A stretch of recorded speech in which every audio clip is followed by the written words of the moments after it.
अऊज़ु बिल्लाहि मिनश्शैतानिर्रजीम बिस्मिल्लाहिर्रहमानिर्रहीम अल्हम्दुलिल्लाहि रब्बिल आलमीन अर्रहमानिर्रहीम मालिकि यौमिद्दीन इय्याका नअबुदु व इय्याका नस्तईन इह्दिनस सिरातल मुस्तकीम सिरातल लज़ीना अन्अमता अलैहिम गैरिल मग़दूबि अलैहिम वलद्दाल्लीन सदक़ल्लाहुल अज़ीम। तमाम तारीफ़ें अल्लाह तबारक व तआला के लिए हैं जो तमाम जहानों का रब है, जो बड़ा मेहरबान निहायत रहम वाला है, जो हिसाब के दिन का मालिक है। ए अल्लाह ताला, हम तेरी ही इबादत करते हैं और तुझ ही से मदद तलब करते हैं।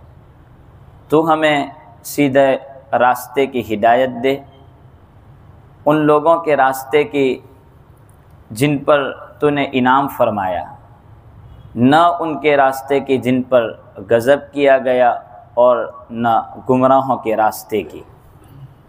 कुरान करीम की ये सूरत जिसको नमाज की हर रकात में पढ़ा जाता है, इसके बग़ैर नमाज मुकम्मल नहीं होती। ये बड़ी जामे सूरत है। मुनासिब ये है कि इसका तर्जमा और मुख्तसर खुलासा हमारे सामने आ जाए, ताकि जब भी ये सूरत पढ़ी जाए हमारा ध्यान नमाज की तरफ रहे। अल्हम्दुलिल्लाहि रब्बिल आलमीन, ये पहली आयत तमाम तारीफ़ें अल्लाह रब्बुल आलमीन ही के लिए हैं, जो सारे जहानों का पालनहार है, पालने वाला है। दुनिया में जो भी कुछ होता है उसमें हर एक में अल्लाह तबारक व ताला की तारीफ़ होती है। तारीफ़ के लायक ज़ात सिर्फ़ अल्लाह की है। अब यहाँ पर एक सवाल पैदा होता है कि दुनिया में बहुत सारी चीज़ें ऐसी होती हैं जो इंसान की तबीयत के ख़िलाफ़ होती है। मसलन किसी का बीमार हो जाना, कोई हादसा, कोई बनाव बन जाना, ये सारी चीज़ें होती है। फिर भी तारीफ़ अल्लाह तबारक व ताला ही के लिए। ऐसा क्यों? हालांकि बहुत सारी चीज़ें हम देखते हैं कि तारीफ़ के काबिल नहीं होती।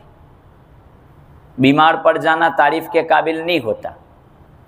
किसी आदमी का उसकी तबीयत के ख़िलाफ़ हो जाना तारीफ़ के काबिल नहीं होता। फिर भी उसको कहा कि सब चीज़ें अल्लाह तबारक व ताला ही की तारीफ़ है, सब चीज़ों में। आखिर इसकी क्या वजह? वजह यही है कि हमारी समझ और अक़ल से दूर है, वरना तारीफ़ तो अल्लाह तबारक व ताला की ही है। तफ़सीर कबीर में इसको मुख्तसर तौर पर अल्लामा राज़ी रहमतुल्लाहि अलैह ने समझा दिया कि मैंने सोचा देखा अल्लाह तबारक व ताला की कुदरत में कि सब कुछ उसी के चलाने से चलता है, तो दुनिया की सारी हुकूमतें किस तरह चलती है मैं आज देखूं। तो अल्लामा राज़ी रहमतुल्लाहि अलैह ने सोचा चलो देखते हैं। उन्होंने इसको देखने की फ़िक्र और कोशिश शुरू की तो एक बिच्छू, बहुत मशहूर बात है, एक बिच्छू देखा। उन्होंने कहा कि बिच्छू के पीछे मैं चलता हूँ, ये बिच्छू क्या करता है मैं देख लूँ जरा। अल्लामा राज़ी रहमतुल्लाहि अलैह बिच्छू के पीछे चलना शुरू किया कि बिच्छू जहाँ जाता है उधर में जाऊँ।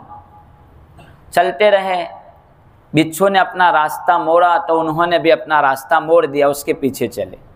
यहाँ तक कि वो बिच्छू समंदर के किनारे पर पहुँचा, फिर बिल्कुल किनारे पर आकर के खड़ा हो गया। मैं भी उसके पीछे हूँ। अचानक एक कछुआ किनारे पर आया और ये बिच्छू कूद करके उस कछुए के ऊपर बैठ गया। फिर ये सवारी चली, ये कछुआ बिच्छू को लेकर के आगे चलता रहा। मैंने एक कश्ती ली, मैं भी कश्ती में सवार हो गया। मैंने सोचा चलो इसका पीछा करते हैं, तो मैं चलता रहा। जब दूसरा किनारा आया तो दूसरे किनारे पर कछुआ रुक गया। बिच्छू कूद करके किनारे से बाहर, समंदर से बाहर आ गया। फिर बिच्छू ने चलना शुरू कर दिया और एक दरख्त के नीचे पहुंचा जहां पर एक इंसान सोया हुआ था और एक सांप उसको डसने की बिल्कुल तैयारी में था। ये बिच्छू वहाँ पहुँचा और पहुँच करके सांप को उसने किसी भी तरीके से ख़त्म कर दिया। बस ये मंज़र मेरे सामने आया, इतने में वो सोने वाला था शराबी, उसकी आँख खुली तो उसने देखा कि बिच्छू जा रहा है, तो उसने पत्थर उठाया कि चलो बिच्छू को मार देता हूँ, ये मुझे मारने के लिए, मुझे डसने के लिए आया था। ये बात उसने जब देखी तो देखने के बाद कहा कि रुक जा, ये बिच्छू तेरा दुश्मन नहीं है, ये बिच्छू तो तेरा खैरख्वाह है। अगर ये बिच्छू ना आता तो ये सांप तुझे डस लेता और तेरी मौत वाक़या हो जाती। फिर उसको पूरा तरीका समझाया कि मैं तो इस तरीके पर यहाँ से सफ़र करते हुए बिच्छू के साथ चला हूँ, ये अल्लाह तबारक व तआला का निज़ाम है। तो हमारी ज़ाहिरी आँखें देखती हैं कि बिच्छू डस रहा है, तो हम फैसला करते हैं कि ये सारी चीज़ें बेकार हुई, वरना हकीकत में देखे जावे तो इसमें इंसान की कोई बात पोशीदा रहती है। तो तारीफ़ें तो अल्लाह तबारक व तआला ही की है। जैसे कि छोटे बच्चे को कोई फोड़ा फुंसी हुई, रोता है, बच्चा शिकायत करता है कि मुझे क्यों मारते हैं। हाल ये है कि बाप समझता है, डॉक्टर समझता है कि मुस्तकबिल उसका भविष्य खतरे में है, अगर इसको नहीं निकाला जाएगा तो आगे जाकर के और ज़्यादा बीमारी बढ़ जाएगी। तो जिस तरह छोटे बच्चे को अपनी बीमारी समझ में नहीं आती, इसी तरीके पर हम लोगों को हमारी अक्लों की कमी की वजह से अल्लाह तबारक व तआला की कुदरत का करिश्मा हम समझ नहीं सकते कि दुनिया की कौन सी चीज़ किस हालत पर चल रही है। अल्हम्दुलिल्लाह के रब्बिल आलमीन, तमाम तारीफ़ें अल्लाह तबारक व तआला ही के लिए हैं। वही मालिक है, वही खालिक है। अल्हम्दुलिल्लाह के रब्बिल आलमीन। ये मुख्तसर मैं तर्जमा किए देता हूँ ताकि मुख्तसर तौर पर आगे चलते रहें। तमाम तारीफ़ें अल्लाह तबारक व तआला ही के लिए हैं जो सारे जहानों का पालने वाला है। अब एक और सवाल पैदा होता है इसी आयत करीमा में। सवाल लेंगे कि बहुत सारी मर्तबा लोग बंदे की तारीफ़ करते हैं। किसी ने अच्छा काम किया तो हम कहते हैं बच्चे ने अच्छा काम किया, या फलां आदमी ने अच्छा काम किया। तो तारीफ़ तो हर जगह अल्लाह की नहीं होती, बंदों की होती है। तो कहा कि नहीं, हकीकत में तारीफ़ तो अल्लाह ही की होती है। मसलन एक आदमी ने कोई घर बेहतरीन तामीर किया, हम लोग घर के अंदर गए, कहा कि कितना अच्छा घर तामीर किया गया है। तो हालांकि तारीफ़ तो घर की हो रही है, लेकिन इसके पीछे घर बनाने वाले की तारीफ़ है। इसी तरह अगरचे लोग बंदे की तारीफ़ करें, किसी इमारत की तारीफ़ करें, कि दुनिया के किसी भी फ़र्द की तारीफ़ करें, हकीकत में ज़िम्नन वो बंदे की तारीफ़ है, लेकिन हकीकत में वो खुदा ही की तारीफ़ है। इसीलिए अल्हम्दुलिल्लाह के रब्बिल आलमीन, इंसान को बनाया अल्लाह तबारक व तआला ने, पूरी कायनात अल्लाह ने बनाई है, तो तारीफ़ तो अल्लाह ही की है। अल्हम्दुलिल्लाह के रब्बिल आलमीन, सारी तारीफ़ें अल्लाह रब्बुल आलमीन के लिए हैं। आलमीन यानी आलम सिर्फ एक नहीं है, आलम बहुत सारे। जिन्नातों का एक आलम अलग है, इंसानों का एक आलम अलग, दरिंदों का एक आलम अलग, बहुत सारे आलम है। मुफ्ती तकी कहते हैं कि मैं जंगल में एक मरतबा समंदर में मुझे ले जाया गया, मैं साथ में गया, तो समंदर के बिल्कुल तह में बहुत नीचे मुझे उतार करके ले गए। तो मैंने देखा कि अंदर भी एक पूरी दुनिया बसती है, जहाँ पर लोग भी रहते हैं, खाना पीना सब कुछ समझ में नहीं आए कि यहाँ पर भी दुनिया बिल्कुल तह में एक हमारी ज़मीन की तरह एक पूरी दुनिया है कि हम समझ नहीं सकते दुनिया में कितने आलम है। अल्हम्दुलिल्लाह के रब्बिल आलमीन, सारी तारीफ़ें अल्लाह तबारक। तो ये पहला जुमला हम नमाज के इब्तिदा में कहते हैं, ए अल्लाह तेरी ही तारीफ़ है, तूने मुझे इस काबिल बनाया। और रहमान रहीम, इस आयत का, इस सूरत की दूसरी आयत अर्रहमान अर्रहीम, वो तर्जमा तो हम उर्दू में कर लेते हैं समझने के लिए, वरना हकीकत में इसका कोई तर्जमा नहीं हो सकता। अर्रहमान अर्रहीम, निहायत बड़ा मेहरबान, निहायत रहम वाला है।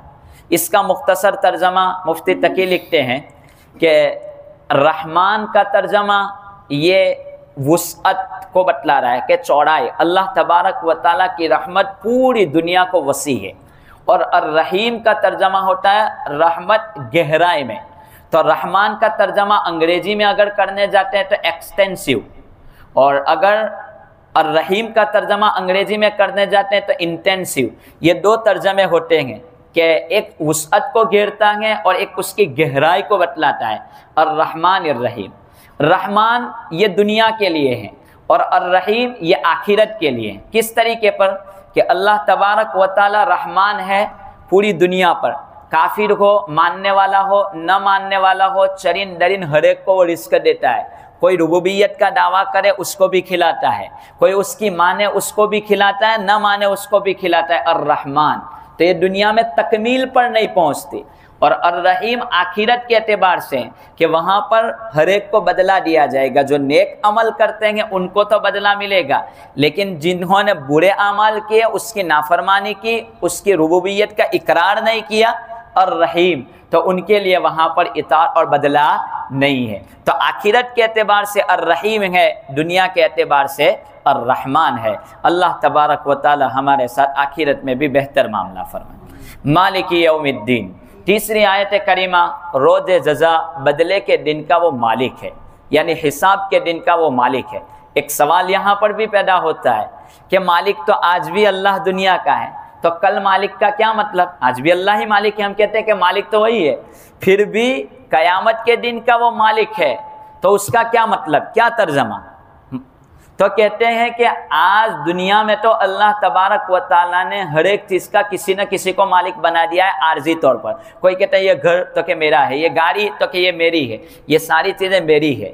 तो दुनिया में तो आर्जी तौर पर मालिक है, तो कुछ ना कुछ मिल्कियत तो अल्लाह तबारक व तआला ने हर एक को दे रखी है। इसलिए आज मिल्कियत आर्जी भी किसी के पास है, कल कयामत के दिन किसी के पास कोई मिल्कियत, कोई हुकूमत नहीं। अल्लाह कहेंगे लिमनिल मुल्कुल यौम, हुकूमत मेरे लिए, आज तुम्हारा सारा सामान सब कुछ किसी का नहीं है, मेरा है।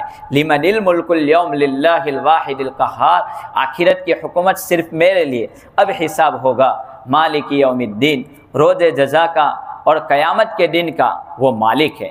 ये ईमान। पहली ये जो तीन आयतें हैं, अल्हम्दुलिल्लाहि रब्बिल आलमीन, अर्रहमानिर रहीम, मालिक यौमिद्दीन, तीन आयतों में तीन अकीदे बयान किए गए, और तीन अकीदों पर ईमान लाना लाजमी है। तीन अकीदे, पहले अकीदे में अल्लाह तबारक व तआला ने तौहीद का अकीदे को बयान किया, दूसरे अकीदे में रिसालत का अकीदा बयान हुआ, और तीसरे अकीदे में बास बादल मौत, क़यामत के दिन उठाए जाने के अकीदे को बयान किया। कैसे? अल्हम्दुलिल्लाह रब्बिल आलमीन में अल्लाह ताला ने तौहीद बयान की कि पूरी कायनात का मालिक मैं हूँ, मेरी इबादत करो। अल्हम्दुलिल्लाह रब्बिल आलमीन, ये तौहीद का अकीदा आ गया। और रहमानिर रहीम में रिसालत, यानी नबी करीम सल्लल्लाहु ताला अलैहि वसल्लम की रिसालत को जिक्र किया। कैसे?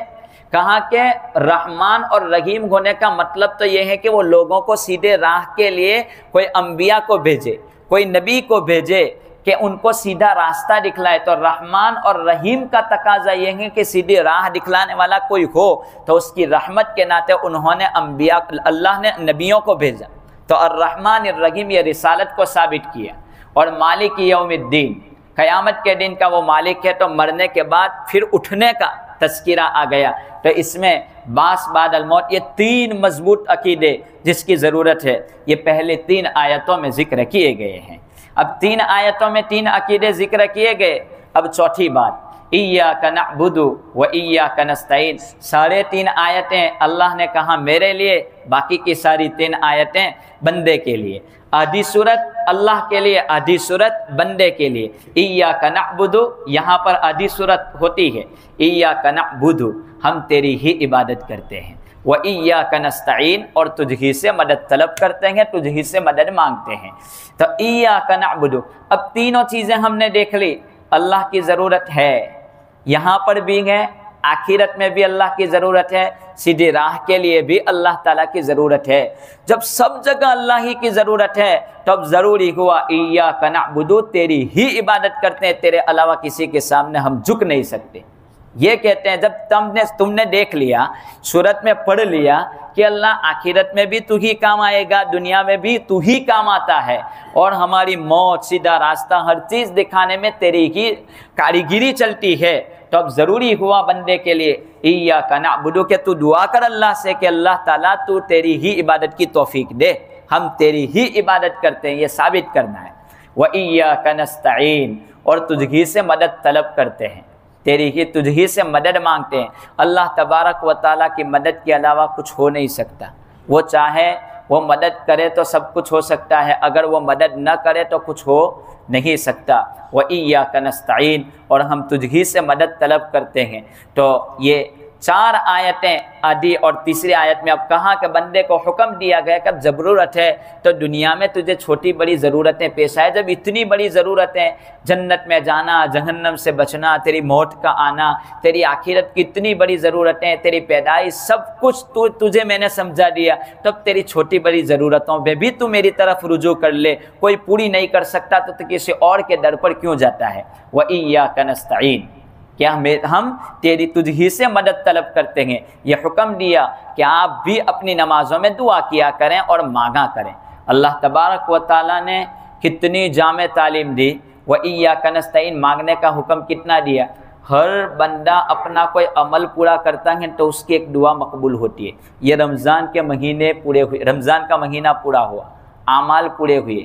अब यहाँ पर अल्लाह तबारक व तआला हर एक को चांस दे रहे हैं कि तेरी जो दुआ है मांग ले, तुझे तेरी कबूल की जाएगी। हज़रत नबी पाक सल्लल्लाहु अलैहि वसल्लम ने हज़रत अबू बकर सिद्दीक़ रज़ी अल्लाह तआला अन्हु को एक दुआ सिखलाई नमाज के बाद कि ये दुआ पढ़ना। वो कौन सी दुआ जिसको हम हर एक पढ़ते हैं, हर एक को याद है। नमाज में पहले हम अत्तहियात पढ़ते हैं कायदे अखीरा में, अत्तहियात के बाद दुरूद शरीफ पढ़ते हैं, दुरूद इब्राहिम, और उसके बाद पढ़ते हैं अल्लाहुम्मा इन्नी ज़लमतु नफ्सी, मग़फ़िरत और इस्तिग़फ़ार की दुआ सिखलाई। तो हज़रत अबू बकर को कहा ये दुआ तू पढ़ा कर। तो ये दुआ आज भी हम पढ़ते हैं नमाज के अखीर में। कहा कि अब तेरी नमाज पूरी हो रही है, तेरी दुआ की कबूलियत का वक्त है, इसमें मग़फ़िरत तलब की जाए। इसीलिए हर अमल के बाद हमारी नमाज पूरी हुई, अल्लाह कहते हैं अब तेरे पास अमल पूरा हुआ, एक चांस तुझे दिया जाता है, मांग ले तुझे जो मांगना है। रोज़े पूरे हुए, तुझे मांगना है, जो मांगना है मांग ले। कुरान पढ़ करके फारिग हुए, तुझे जो मांगना है मांग ले। किसी बुजुर्ग ने लिखा है कि कोई नेक अमल करने के बाद दुआ न करना गोया ऐसा है मरे हुए गड्ढे पर से वो बंदा गुजर के चला गया, उसने कुछ हासिल नहीं किया। अल्लाह ताला चांस दे रहे हैं, तू मांग ले तेरे रब से। कितनी देर, 1 मिनट लगती है कि ए अल्लाह मेरी दुआ कबूल कर ले। व इय्याका नस्तईन, हम तुझी से मदद तलब करते हैं। तो ये चीज़ होनी चाहिए, अल्लाह तबारक व तआला से दुआ मांगना है। इहदिनस सिरातल मुस्तकीम, ये 3-4 आयतें ख़त्म हुई।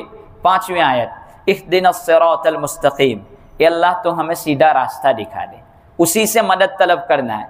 यहाँ पर नबी को भी नहीं, नबी को भी कहा गया तुम्हें भी नमाज में ये आयत पढ़नी, हालांकि नबी तो सीधी राह पर होते हैं। उलमा लिखते हैं कि नबी को भी ये आयत पढ़ने की, इहदिनस सिरातल मुस्तकीम, हालांकि नबी को नबुव्वत अल्लाह ने दी है, लेकिन नबी को भी हुक्म दिया गया कि ये आयत आपको भी नमाज में पढ़ने की, इहदिनस सिरातल मुस्तकीम। जब नबी को पढ़ने का हुक्म तो कोई बुजुर्ग भी खाली नहीं, कोई बंदा इससे खाली नहीं रह सकता। इहदिनस सिरातल मुस्तकीम, ये अल्लाह तो हमें सीधी राह दिखा। नबी को क्यों हुक्म दिया गया, हालांकि नबी तो सीधी राह पर है। इहदिनस सिरातल मुस्तकीम, कहा कि नबी भी अल्लाह का मोहताज है हिदायत पर आने के लिए। कुरान करीम में है, जैसे कि सूरह वद्दुहा में आया था कि अलम यजिदका यतीमन फआवा फअमल, वो पूरी कुरान आयत के कि तुम्हारा कोई ठिकाना नहीं था, हमने तुमको ठिकाना दिया, तुम बेराह थे, हमने तुमको राह दिखाई। तो ये चीज़ है इहदिनस सिरातल मुस्तकीम, हर एक है। तो ये सिर्फ इसके लिए नहीं, बल्कि बाज़े कहते हैं कि अगर दुनियावी कोई काम में दुरुस्तगी चाहते हैं तब भी आदमी को ये पढ़ते रहना चाहिए, इहदिनस सिरातल मुस्तकीम। हज़रत गंगोही, हज़रत मौलाना रशीद अहमद गंगोही नव्वरल्लाहु मरक़दहु, एक औरत आई और औरत आकर के कहने लगी, हज़रत अब मेरी ये जो मांग है बालों के बीच में वो सीधी नहीं होती है, तो कोई तावीज़ दो कि ये मांग सीधी हो जाए। तो हज़रत ने कहा इसका कोई तावीज़ थोड़ी होता है, इसका तावीज़ कहाँ से आता है। तो कहा नहीं, ये मेरे बाल आपके पास तावीज़ है ही, आप देना नहीं चाहते, मुझे तावीज़ चाहिए कि मेरी मांग जो बालों के बीच में वो सीधी हो जाए, आप कोई तावीज़ बना के दो, कोई दम कर दो। कहा कि इसका कोई तावीज़ नहीं होता, लेकिन वो तो रास्ता छोड़ने के लिए तैयार ही नहीं। हज़रत ने सोचा अब मैं क्या करूं, सोचता रहा। तो कहते हैं कि फिर मैंने एक चिट्ठी ली, एक कागज़ लिया, उसमें लिखा इहदिनस सिरातल मुस्तकीम, ये लिख करके उसको पैक करके दे दिया। कहा कि ये बालों के बीच में रख देना, हो जाएगा। तो थोड़ी देर मुद्दत के बाद आई, कहा कि मेरी मांग अब सीधी हो गई। बस वो तो उसका अकीदा था। खुलासा ये कि दुनियावी कामों की दुरुस्तगी के लिए भी आदमी का इहदिनस सिरातल मुस्तकीम, ये अल्लाह ताला तो मुझे सीधी राह दिखा, सीधी राह पर चला ले। सिरातल लज़ीना अनअमत अलैहिम, रास्ता उन लोगों का जिन पर तेरा इनाम हुआ। इनाम किन लोगों के साथ हुआ? सिरातल लज़ी, कुरान करीम ने इसकी वजाहत की है कि अनअमल्लाहु अलैहिम मिनन नबिय्यीन वस्सिद्दीक़ीन वश्शुहदाኢ वस्सालिहीन व हसुन उलाइका रफ़ीक़ा, ऐसे लोगों की राह पर चलने की तौफीक दे। ये दुआ की गई, इनाम अल्लाह तबारक व तआला का हुआ है। इससे एक बात ये भी साबित हुई कि बंदों को चाहिए कि बड़े लोगों की मजलिस में बैठा करें, उलमा की मजलिस में, नेक लोगों की सोहबत में बैठा करें। रात को भी हज़रत मौलाना कमरुज़्ज़मान एक बात बतलाई थी कि हमारे यहाँ हिंदुस्तान में जो दीन कायम है, बाकी है, इसकी एक वजह यह है कि यहाँ पर उलमा का अवाम से रब्त है, जुड़े हुए हैं, इस वजह से। वरना जिन मुल्कों में दीन से लोग भाग रहे हैं, दूर होते जा रहे हैं, इसकी वजह एक यही है कि उलमा से लोग मरबूत नहीं है। उलमा अपना काम कर रहे हैं, अवाम अपने काम में लगे हुए हैं, जिससे दीन का बहुत नुकसान हुआ है। मैं आगे भी कह चुका हूँ कि हिंदुस्तान में जितनी मजबूती दीन पर है वो शायद किसी और मुल्क में मिलेगी। हमारे एशिया के जो मुल्क है, इसमें वजह इसकी ये लिखी है कि यहाँ पर बाकायदा इसके पीछे बहुत मेहनत हुई है उलमा को अवाम से जोड़ने की। लेकिन अब रफ्ता रफ्ता ये टेक्नोलॉजी और मीडिया, इसके ज़रिए भड़काया जा रहा है कि किसी भी तरह दूर रहें, आप खुद आलिम बन सकते हैं, आप यूट्यूब के ज़रिए बहुत सारी चीज़ें हासिल कर सकते हैं। ये हो रहा है। आगे जब हिंदुस्तान में ये चीज़ देखी गई तो हमारे मुल्क में ये सारी चीज़ें थी, पाबंदियाँ थी, तो किसी से इस सिलसिले में सवाल किया गया, सालवरकर या कोई और नाम है, तो उससे ये पूछा गया कि हिंदुस्तान में से लोगों को दीन से दूर कैसे किए जाएं। तो कहा कि मुश्किल है। उस बंदे ने जवाब दिया था, मुश्किल है दीन से दूर करना। तो कहा क्यों मुश्किल है दीन से दूर करना? कहा कि मुश्किल है इसलिए कि हिंदुस्तान का मुसलमान जो है वो टॉयलेट में जाता है तो भी दुआ पढ़ करके जाता है, निकलता है तो भी निकलने के बाद दुआ पढ़ता है, और वो खाता है तो भी अपने नबी के तरीके पर खाता है। ये सारी तालीमात उन लोगों को मिलती रहती हैं, वो उलमा से जुड़े हुए रहते हैं, तो हर वक्त उनको इस बारे में तालीम दी जा रही है। इसलिए यहाँ पर यह मसला मुश्किल है, हर सुन्नत पर वो अमल करते हैं। तो कहा कि अब क्या होता? कहा कि एक रास्ता है हिंदुस्तान के मुसलमानों को दूर करने का। कहा कि क्या रास्ता है? कहा कि अब वो लोग शादी भी बहुत आसानी के साथ करते हैं, वो तो बहुत अच्छी तरह। कहा क्या करेंगे? कहा कि उनको ऐसा मत कहो कि तुम ये दीन छोड़ दो, अब एक काम करो कि तुम अपनी तकरीबात में, अपनी शादी वगैरह में उनको दावत दो। वो आपकी शादियों में आएंगे, आपके ढोलता से देखेंगे, तो जब देखेंगे तो उनको भी शौक पैदा होगा, तो वो भी उनकी शादियां अपनी शादियों की तरह करने लग जाएंगे। तुम अपने घरों में उनको दावत दो तो अपने तरीकों में वो रंग जाएंगे, धीरे धीरे वो दीन से दूर होते चले जाएंगे। अब हालत बयान करने की मुझे ज़रूरत नहीं है, हर एक इस हालत से वाकिफ़ है। अपने दिल में देख ले कि मैं किस आलम पर ज़िंदगी गुजार रहा हूँ और हमारी नस्लें किस आलम पर जा रही है, इसको खुद आदमी समझ सकता है। तो हमारा उलमा से उठना बैठना, हमारी औलादों का नेक लोगों के साथ उठना बैठना होना चाहिए। गैरिल मग़दूबि अलैहिम वलद्दाल्लीन, यहाँ पर दो फ़िरक़ों का जिक्र किया गया। गैरिल मग़दूबि अलैहिम वलद्दाल्लीन, न उन लोगों के रास्ते की तरफ जिन पर तेरा गज़ब हुआ और न वो गुमराह हुए। गज़ब से मुराद यहूद है और दौलीन से मुराद नसारा लोग हैं। ये दो कौमें हैं जहाँ पर गज़ब और वो रास्ते से भटक गए। किसी ने हज़रत ईसा अलैहिस्सलाम को अपना माबूद बना लिया। उन्होंने ईसाइयों का अकीदे में 3 खुदा है, एक तो हज़रत मरियम, एक हज़रत ईसा, एक खुदा सालिसु सलासा। कुरान ने कहा कि उन्होंने 3 खुदा को तस्लीम किया। यहूदियों ने हज़रत उज़ैर अलैहिस्सलाम पर कभी खुदाइयत का दावा किया है और वो भी गुमराही के रास्ते की तरफ चले गए। तो कहा कि इतने ज़्यादा आगे मत बढ़ जाना कि तुम किसी को खुदा के साथ कर दो, इतना आगे भी मत बढ़ जाना और इतना नीचे भी न उतर जाना कि तुम सुन्नतों को भी छोड़ दो। इसीलिए कुरान ने एक वाज़ेह निशानी इस उम्मत को बतला दी, कुल इन कुंतुम तुहिब्बुनल्लाह फत्तबिऊनी युहब्बिबकुमुल्लाह, कि अगर तुम राह पर आना चाहते हो नबी के तरीके को इख्तियार कर लो, तुम्हारा रास्ता सीधा हो जाएगा। नबी का तरीका जो है वही अल्लाह की तालीम के मुताबिक है, उन्हीं के तरीके पर चलते रहो। उन्होंने जिन बातों से मना किया उससे अपने आप को रोके रखो, ये बात कह दी गई। वलद्दौलीन, तो ये पूरी सूरत में हमें पूरी तालीम बतला दी, पूरी बात बतला दी कि ये सूरत हमें क्या कहना चाहती है। हम तो सरसरी पढ़ लेते हैं सिरातल लज़ीना, हालांकि यही हिदायत की दुआ है। हर वक्त आदमी कहे कि अल्लाह तू ही राह दिखला दे। आदमी हिदायत पर आना चाहे, पाबंदी के साथ, तर्जमे के ध्यान के साथ इहदिनस सिरातल मुस्तकीम पढ़ता है, अल्लाह तुझी से हिदायत का सवाल करता हूँ,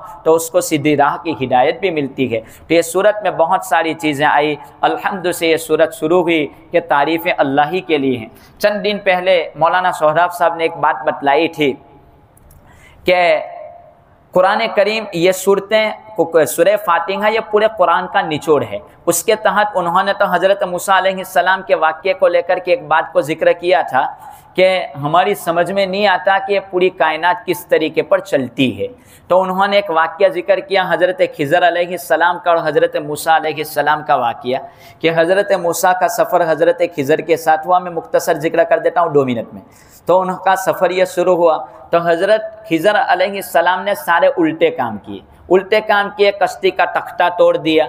एक काम ये किया, बगैर उजरत के बिठाया तो उस तख्ते को तोड़ा। थोड़े आगे चले तो एक बच्चे की गर्दन मरोड़ करके उसको मार डाला, हालांकि बच्चे ने कोई गुनाह नहीं किया था। और थोड़े आगे चले तो जिन लोगों ने मेहमानी नहीं की थी उनकी दीवार उन्होंने दुरुस्त कर दी। तो हज़रत मूसा अलैहिस्सलाम तीनों वक्त सवाल करते रहे कि ऐसा काम आप क्यों करते हो। पहली मर्तबा में तख्ता तोड़ा कि जिन्होंने बगैर उजरत के बिठाया, ऐसे एहसान करने वाले लोगों का नुकसान थोड़ी होता है। और दूसरे नंबर पर एक बच्चा खेलता था, आपने उसको मार दिया, ऐसा क्यों किया। और तीसरे नंबर पर जिन्होंने खाना नहीं खिलाया उनके गांव की दीवार आपने दुरुस्त कर दी, ये काम आपने क्यों किए उल्टे। हज़रत खिज़र अलैहिस्सलाम तीनों का जवाब देते हैं क्योंकि उनके पास असरार यानी वो इल्म जिस पर बंदा मुत्तले नहीं हो सकता, कश्फिया उलूम, तकवीनी उलूम कहते हैं। एक होता है तशरीई उलूम, एक होता है तकवीनी उलूम। तशरीई उलूम से मुराद नबी जो हुक्म देते हैं अल्लाह की तरफ से, शरीयत के उलूम, उसको कहते हैं तशरीई उलूम। एक होता है तकवीनी उलूम, जहाँ पर हमारी पहुँच नहीं हो सकती, वो गैब से कुछ हालात तब्दील होते हैं जिस पर बंदा मुत्तला नहीं हो सकता, इसको कहते हैं तकवीनी उलूम। तो ये अल्लाह तबारक व तआला ने हज़रत खिज़र को ये दिया था, ये तकवीनी उलूम। तो इस सिलसिले में कहते कि पहली मर्तबा मैंने तख्ता इसलिए तोड़ा है कि आगे चल कर के वो बादशाह कश्तियों को ले लेता था, अच्छी कश्ती होती थी तो उसको ले लेता था, तो उस पर ऐब कर दिया, ऐब वाला कर दिया कश्ती को ताकि वो ले ना सके। तो गरीब की मैंने मदद कर दी। आगे चला तो वो बच्चे के वालिदैन नेक थे, तो वो गुमराही की तरफ ले जा सकता था वो बच्चा, तो बच्चे को मैंने मार दिया। और आगे चले तो वो बच्चे का, यतीम बच्चों का खजाना ज़मीन के नीचे था, तो वो गांव वाले उस खजाने को ले लेते, समझ में नहीं था। तो आज भी बहुत सारी चीज़ें हमारी समझ में नहीं आती। किसी जगह नौजवान बेटा मर जाता है, किसी आदमी, कोई आदमी बहुत इबादत करता है तो उसका नुकसान होता रहता है। कहा कि मौलवी साहब मैं तो सुबह से लेकर शाम तक नमाज़ पढ़ता हूँ लेकिन दिन अच्छे होते नज़र आते ही नहीं हैं। ये सवालात हमारे होते हैं। मैं दुआ भी बहुत करता हूँ, ये सवाल होता है किसी आदमी को कि ना मेरे बेटे का कोई मालूम नहीं कैसे मर गया, कैसे इसका नुकसान होगा, ये चीज़ें समझ में आती है। फिर आगे चलते हैं क्या कि ये मालूम नहीं ये इतने सारे गुनाह करता है फिर भी अल्लाह ताला उसको ढील देते ही जा रहे हैं, ढील देते ही जा रहे हैं। आखिर वजह क्या है? कुरान करीम ने इसको जिक्र किया, फज़रनी वमन युकद्दिबु बिहादिल हदीस सनस्तदरिजुहुम मिन हैसु ला यअलमून, हम ढील देते जा रहे हैं। तो ये सारी चीज़ें हमारी समझ में नहीं आती कि हम सोचते हैं ऐसा क्यों हुआ होगा, ये बहुत बुरा हुआ, ये हालात क्यों दुनिया में चल रहे हैं, फुला नाफरमानी करते हैं फिर भी अल्लाह इनको हुकूमत पे हुकूमत दिए जा रहा है, आखिर क्या वजह है? ये सारी चीज़ें हमारी अकल से बाला तर है। लेकिन मुख्तसर खुलासा, तातारी कौम को जब ख़त्म कर दिया गया, तातारी कौम ने मुसलमानों को जब मारा तो उस वक्त ऐसा रौब फैल गया था कि एक औरत खाली तलवार लेकर के खड़ी रहती थी तो सारे लोग भाग जाते थे। एक एक औरत 50-50 आदमियों को एक साथ कत्ल कर देती थी। ऐसा जुल्म तातारी कौम ने, असल में इसमें पहले मुसलमानों का भी कसूर था, लंबी तारीख है।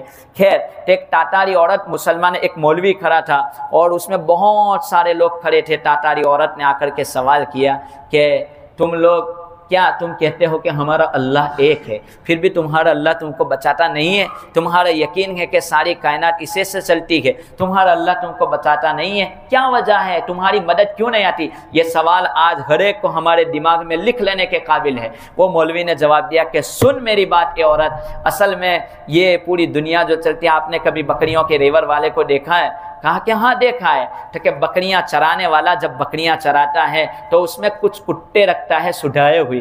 कहा कि हाँ वो कुत्ते क्या करते हैं? तो कहा कि कुत्ते अगर बकरी का कोई बच्चा इधर उधर चला जाता है, कुत्ता भौंकता है तो वो बकरी का बच्चा रेवड़ में आ जाता है। तो कहा कि हम लोग राह पर नहीं है, जब हम राह पर नहीं है तो ये दुनिया के कुत्ते भौंकते रहते हैं। जिस दिन मुसलमान मस्जिद में आ गया कुत्ते भौंकना बंद कर देंगे। हकीकत यही है कि हम लोगों ने मस्जिद का रुख छोड़ दिया है, इसलिए आज दुनिया के कुत्ते भौंकेंगे और ये सब कुछ होने वाला। ये भी अल्लाह की हिकमत है कि बंदे किसी न किसी तरह मेरे दर पर आ जाएं और मेरे झुकने वाले बन जाएं। अल्लाह तबारक व तआला हमें अमल की तौफीक अता फरमाए।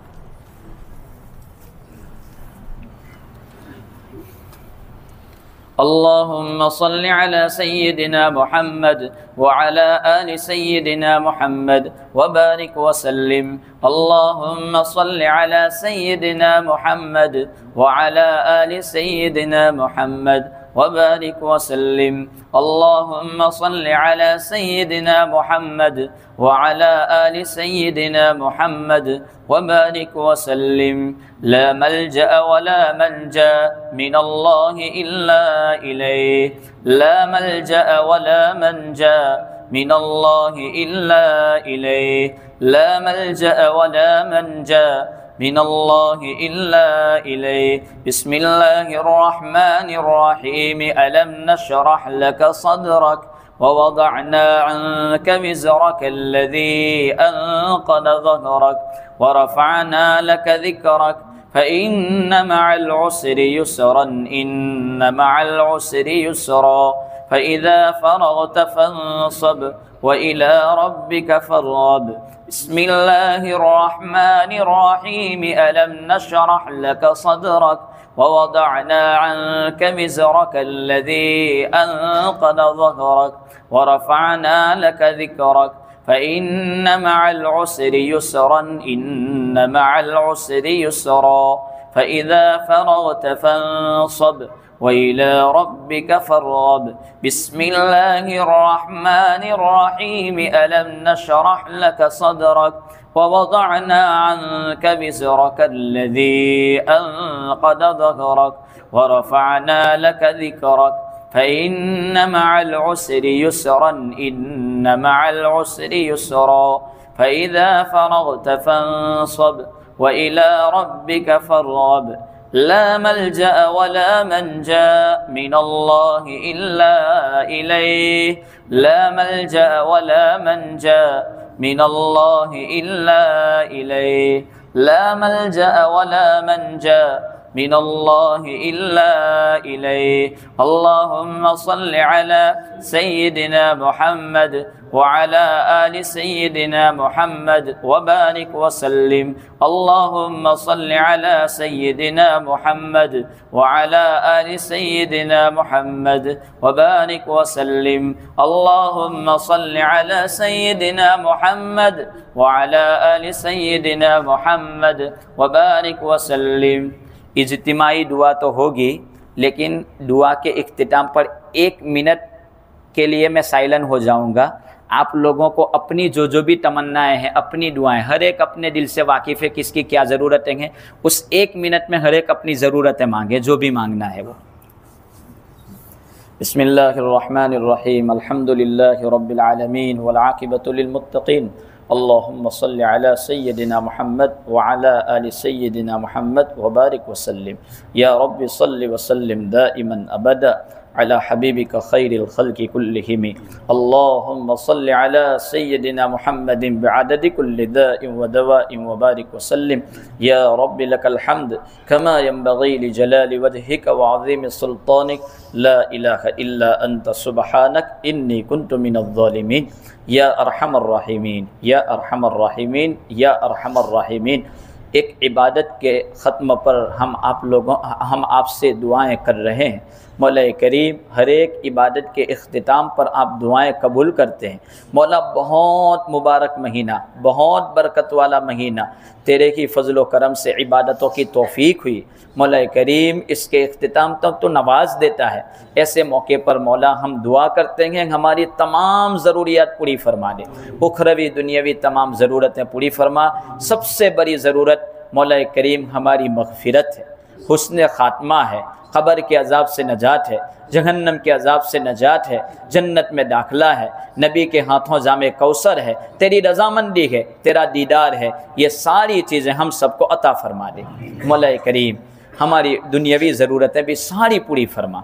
मौला करीम उखरवी ज़रूरतें भी पूरी, तेरे अलावा किसी का मोहताज न बना मौला, तेरे अलावा किसी का मोहताज न बना। हमारी इबादतें कबूल फरमा ले, हमारी औलादों को नेक सालेह बना दे मौला, भटक जाने से हिफाजत फरमा। दुनियावी ज़िंदगी में हमारी औलादें आँखों की ठंडक बना मौला, आखिरत में मगफिरत का ज़रिया और तरक्की दरजात का ज़रिया बना दे। मौला करीम जिन लोगों ने दुआओं के लिए कहा, हर एक की हर जायज़ तमन्ना पूरी फरमा। मौला करीम बहुत सारे तेरे बंदे जिन्होंने अलग अलग किस्म की इबादतें की, कोई मोतकिफ़ रहा तो मौला करीम मोतकिफ़ीन के एतिकाफ़ को कबूल फरमा ले। उनकी जितनी भी दुआएं हुई सुबह शाम, अल्लाह हर एक दुआएं इनकी कबूल फरमा ले मौला, इनकी इबादतें कबूल फरमा ले मौला, उनको जज़ाए खैर अता फरमा दे। मौला करीम इसी तरह जिन लोगों ने तेरे रास्ते में खैरात की, मदारिस को आबाद करने में, खानकाहों को आबाद करने में, मस्जिदों को आबाद करने में, मौला करीम तो उनकी ये खैरात कबूल फरमा। हर एक की ज़कातें कबूल फरमा ले, हर एक की तरावीह कबूल फरमा ले मौला करीम। माँ बहनों की खिदमतें पूरा महीना रोज़ों के साथ साथ सहरी इफ्तारी का नज़्म वाक़ियतन बड़ी खिदमत है मौला, तो उनको जज़ाए खैर अता फरमा। इस सिले में तो इनकी मग़फ़िरत फरमा दे, उनकी औलादों को नेक सालेह बना दे, उनको जज़ाए खैर अता फरमा, उनकी तमाम ज़रूरतें पूरी फरमा दे मौला करीम। जिन लोगों ने मस्जिदों को आबाद करने में माली जानी जिस लाइन से कुर्बानियाँ दी, हर एक की कुर्बानियाँ कबूल फरमा ले। हमारे वालिदैन की मग़फ़िरत फरमा मौला करीम। हर एक के वालिदैन रिश्तेदार अपने रिश्तेदारों से इसाले सवाब के मुतमन्नी रहते हैं मौला। जिन लोगों के वालिदैन कब्रों में पहुंच चुके मौला, तो उनकी मग़फ़िरत फरमा दे, उनकी मग़फ़िरत फरमा, कब्रों को नूर से मुनव्वर कर दे, ताहद नज़र वसी फरमा दे। और मौला करीम जिन लोगों के वालिदैन बक़ैद हयात है, उनकी उम्रों में आफ़ियत के साथ बरकत अता फरमा दे, इस्लाम वाली ज़िंदगी नसीब फरमा और वक्त पर ईमान पर ख़ात्मा नसीब फरमा दे मौला करीम। फ़लस्तीनी मुसलमानों की मदद फरमा दे मौला, जालिम का हाथ पकड़ ले, मजलूम की मदद फरमा दे। कैदों में जो बंद है उनके लिए छुटकारे की शक्लें पैदा फरमा दे। बीमारों को शिफाए कामिला आजिला मुस्तमिर अता फरमा मौला। जो बेजोड़ है, नौजवानी की उम्रों को पहुँच चुके, उनके लिए बेहतरीन जोरा इनायत फरमा दे मौला करीम। निकाह का नज़्म आसान फरमा, बे औलादों को नेक साले औलाद नसीब फरमा, मकरूज़ीन के कर्ज़े अदा फरमा, बेरोज़गारों को इज़्ज़त वाली रोज़ी नसीब फरमा, हमारी हर ज़रूरत पूरी फरमा दे।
मौला करीम जहाँ तक ये ज़िंदगी मुक़द्दर है इस्लाम पर बाकी रख, और जब भी तेरा बुलावा मुक़द्दर हो कामिल ईमान पर ख़ातिमा नसीब फरमा। हमारी ये दुआएं महज़ आफ़ी के फ़ज़ल व करम से नबी पाक सल्लल्लाहु ताला अलैहि वसल्लम के सदक़े तोफ़ैल में और आपके नेक बंदों के सदक़े में, हाज़िरीन में जो भी नेक बंदा या बंदी हो, ज़िंदगी का कोई अमल ख़ालिस तेरे लिए किया हो, उस अमल के सदक़े में उसके आमीन पर हमारी अब तक की तमाम तर मांगी जाने वाली दुआएं और जो मांगना चाहिए न मांग सके वो सब दुआएं कबूल फरमा ले। सल्लल्लाहु ताला अला खैर खल्क़ि मुहम्मद व अला आलिहि व अस्हाबिहि अजमईन।